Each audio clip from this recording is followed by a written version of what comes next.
त्रेता युग में भगवान राम ने एक शिला का उद्धार किया था। अब कलयुग में एक और शिला का उद्धार होने जा रहा है और इस शिला से रामलला की भव्य मूर्ति बनाई जाएगी। इसके लिए नेपाल के जनकपुर से भव्य यात्रा निकली है। 2 विशाल शालिग्राम शिलाएं अयोध्या लाई जा रही हैं। जिस रास्ते से ये यात्रा गुजर रही है, लोग अपने आराध्य के शिला रूप के दर्शन के लिए उमड़ रहे हैं, पूजा अर्चना कर रहे हैं, आरती कर रहे हैं।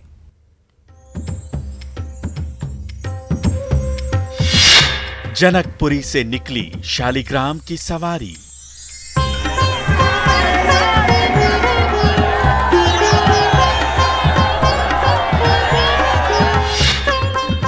अवधपुरी में हो रही है भव्य तैयारी।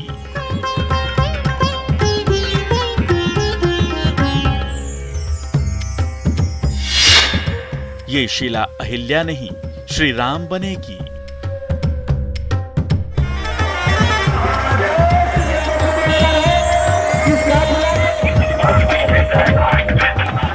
ये भगवान राम की यात्रा है, ये रामलला की यात्रा है जो जनकपुरी से अवधपुरी के लिए निकली है।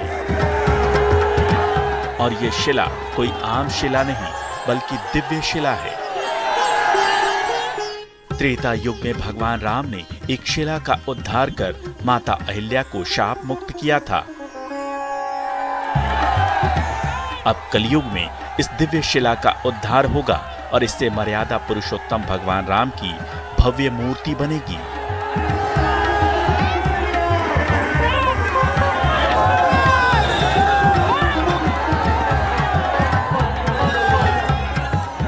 जहां तक आपकी नजर जाएगी, राम भक्तों का हुजूम नजर आएगा। नेपाल से चली शालिग्राम की शिला जब बिहार के अलग अलग शहरों में पहुंची तो राम भक्त इसके दर्शन पूजन के लिए उमड़ पड़े। हर तरफ जय श्री राम का जय घोष गूंजने लगा। हर जगह लोगों ने दिव्य शिला की आरती की। पूरा भक्ति का पूरा सिलसिला जारी है। सुबह 11 बजे, रात में 11 बजे आया है और रात भर भीड़ है। यहाँ पे जनता का पूरा जागरूक है। पूरा यहाँ 5 किलोमीटर दूर दूर से जनता लोग आ रहे हैं। बहुत दर्शन हुआ, स्नान करके दर्शन कर रहे हैं। जी बहुत बढ़िया हुआ जी, बहुत अच्छा फील हो रहा है मन में। बहुत सुबह 10 बजे रात में आया है, सुबह रात से इंतजार कर रहे थे। दोनों शिलाओं को फूलों और लाल, गेरुआ, पीले, सफेद कपड़ों में सजाकर सड़क मार्ग के जरिए अयोध्या लाया जा रहा है। 26 जनवरी को जनकपुर में 5 कोसी परिक्रमा के बाद ये शिलाएं रवाना हुई और 2 फरवरी को अयोध्या पहुंचेंगी। रास्ते में इन पवित्र शिलाओं के दर्शन और स्वागत के लिए श्रद्धालुओं की भीड़ उमड़ रही है।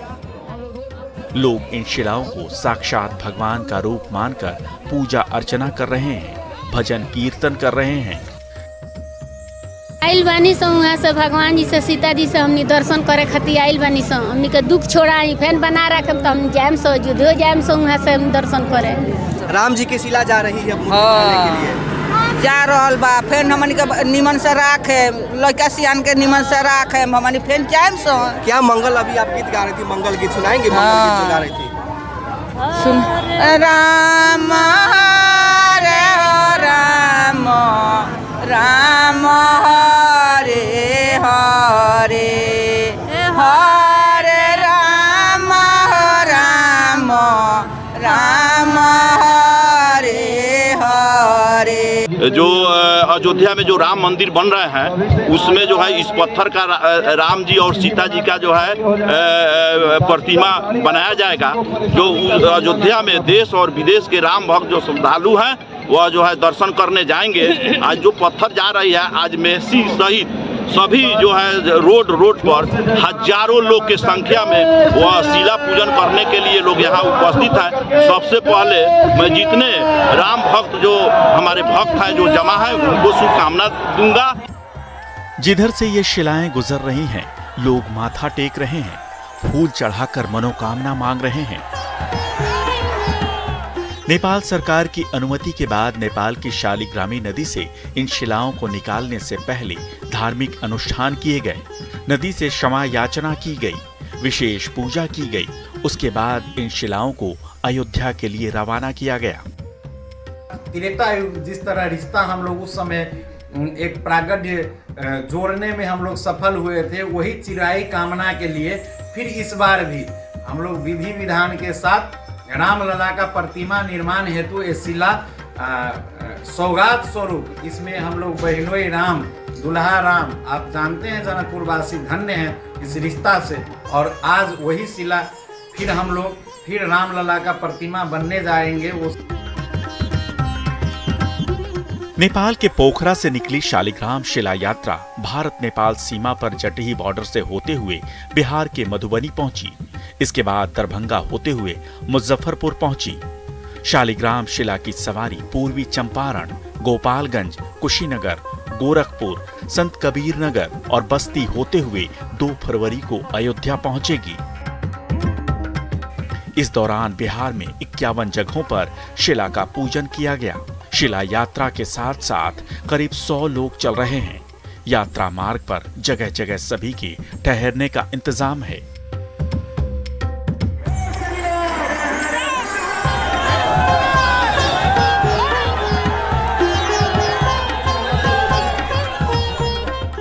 अयोध्या में रामलला के भव्य और दिव्य मंदिर का निर्माण काम तेजी से चल रहा है। श्री राम जन्मभूमि में राम मंदिर का 70% काम लगभग पूरा हो चुका है। गर्भगृह के पिलर 24 फीट तक बनकर तैयार हो चुके हैं। परकोटे का मंदिर तेजी से बनाया जा रहा है।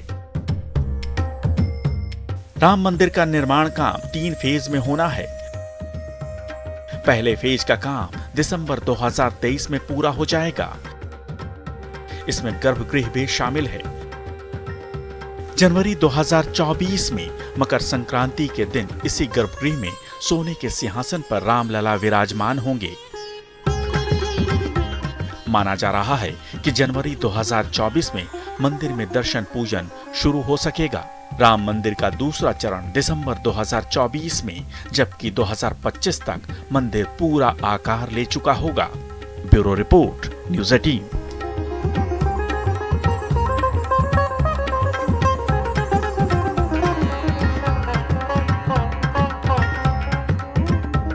राम मंदिर के गर्भगृह में रामलला के बाल्य रूप के विग्रह के निर्माण का काम शुरू होने वाला है। इसके लिए नेपाल की काली गंडकी नदी से 7 फुट लंबे 5 फुट चौड़े 2 शालिग्राम पत्थर तलाश कर अयोध्या लाए जा रहे हैं।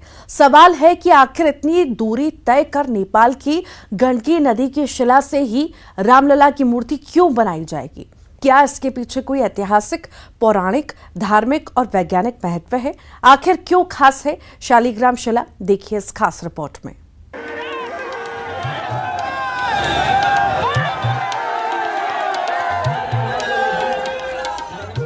देश दुनिया में हिंदू आस्था का केंद्र बन चुकी अयोध्या नगरी अपने आराध्य के स्वागत के लिए तैयार हो रही है। राम मंदिर का निर्माण अपने चरम पर है। मंदिर का डिजाइन अब मूर्त रूप लेने लगा है और इसी के साथ शुरू हो गई है भगवान राम और माता सीता के विग्रह की तैयारी। इन मूर्तियों के लिए जिस शालिग्राम शिला का इस्तेमाल होगा वो कोई आम पत्थर नहीं, बल्कि उनका ऐतिहासिक, पौराणिक, धार्मिक और वैज्ञानिक महत्व है। धार्मिक मान्यताओं के मुताबिक शालिग्राम शिला में स्वयं भगवान विष्णु का वास है। शालिग्राम शिला ये होती है जो भगवान विष्णु स्वयं पत्थर बन गए थे और उसको श्राप से, वृंदा के श्राप से, वृंदा राक्षसी थी और वह जो बहुत सत्यवती थी और इसीलिए उसका जो पति था और राक्षस था, राक्षस होने के कारण से वो किसी से पराजित नहीं होता था। भगवान शिव उससे लड़ाई की लेकिन पराजित नहीं हुआ था। परम सती असुराधिप नारी तही बल ताहिन जितें पुरारी। तब भगवान विष्णु ने उसके पतिव्रत भंग किया। तब जा कर के भगवान शंकर और उस राक्षस को पराजित कर पाए।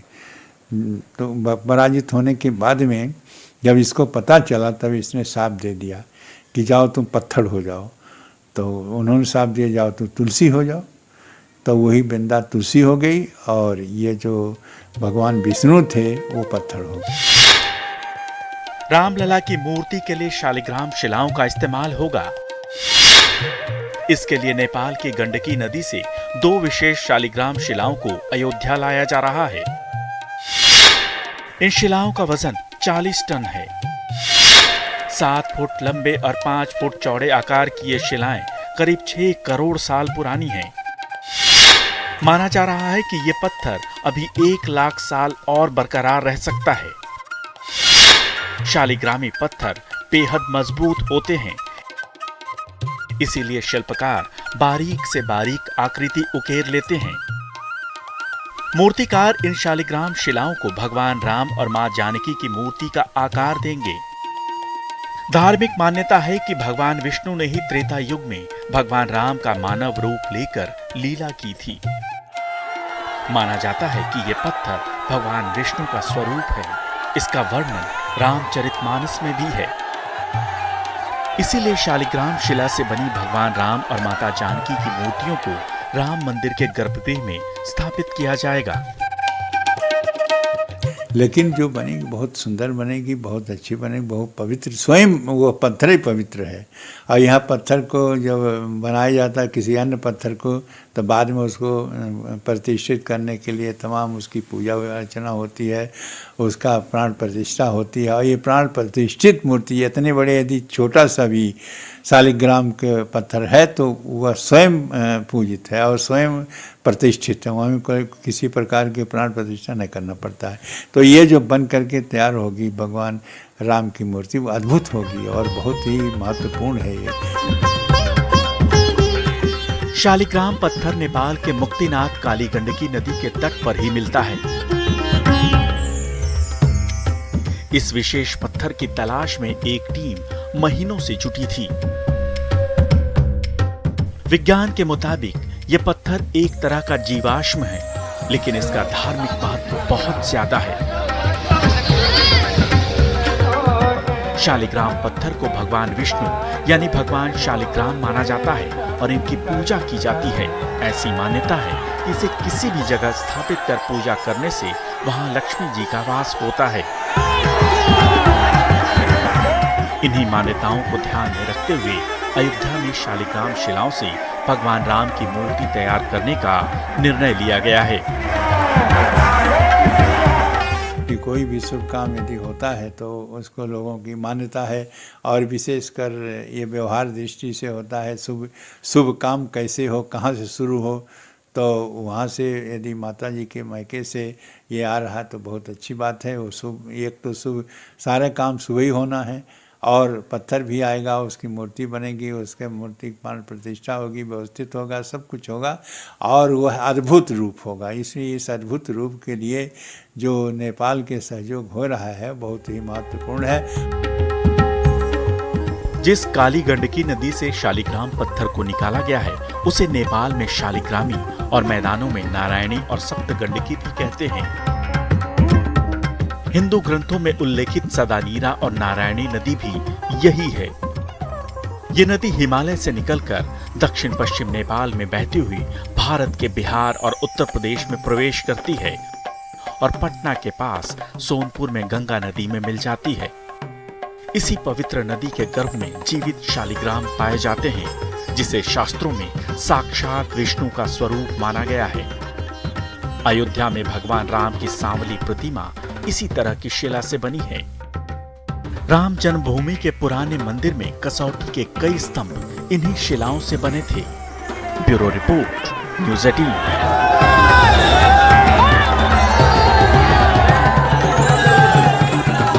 1528 में अयोध्या पर बाबर की सेना ने आक्रमण कर राम मंदिर को तहस नहस कर डाला था, लेकिन मान्यता है कि मुगल सेना को मंदिर में स्थापित राम दरबार की मूर्तियां नहीं मिली थीं। मंदिर पर आक्रमण से पहले ही मूर्तियों को सरयू नदी में प्रवाहित कर दिया गया था। सवाल है कि इसके बाद क्या हुआ था उन पौराणिक मूर्तियों का? क्या वो मूर्तियां सरयू नदी से फिर मिल सकी थी? देखिए राम मंदिर विध्वंस से पहले के राम मंदिर की उन मूर्तियों की कहानी।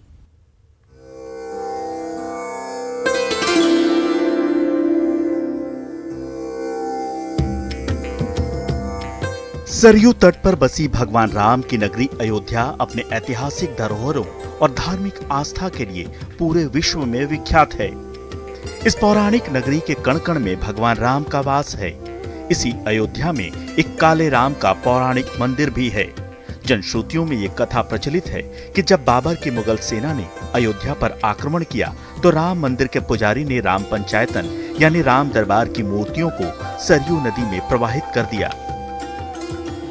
काले राम मंदिर अयोध्या का एक प्राचीन ऐतिहासिक महत्व का स्थान है और यहाँ का जो विग्रह है उसकी स्थापना आज से लगभग 2000 वर्ष पूर्व उज्जैन के महाराज श्री विक्रमादित्य ने श्री राम जन्मभूमि पर की थी।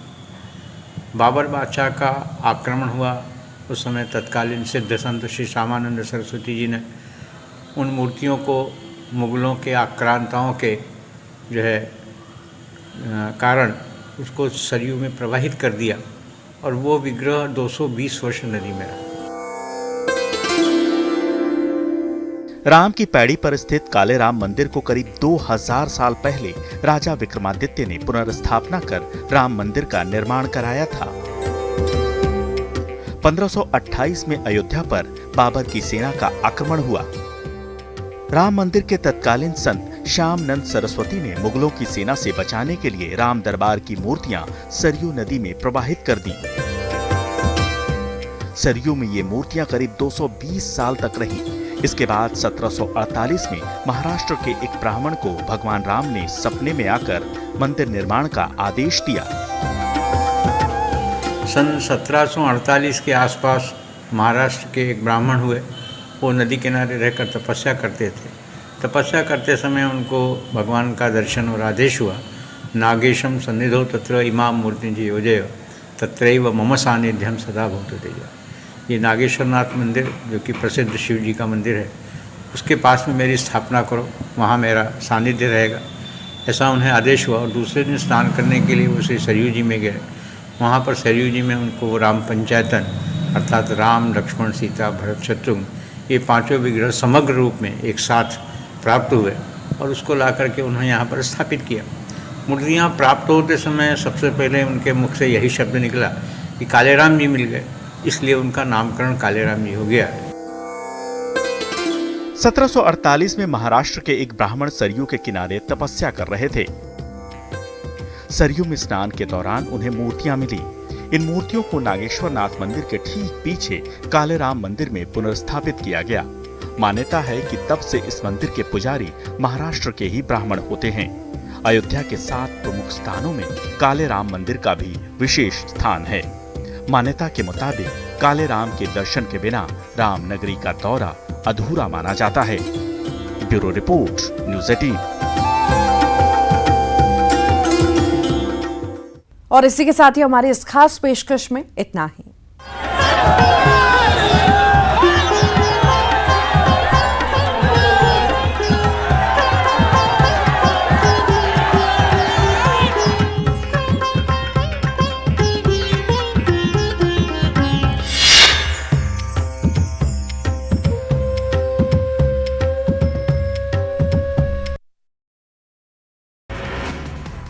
रायपुर में मिलेट मिशन को लेकर राजनीति तेज।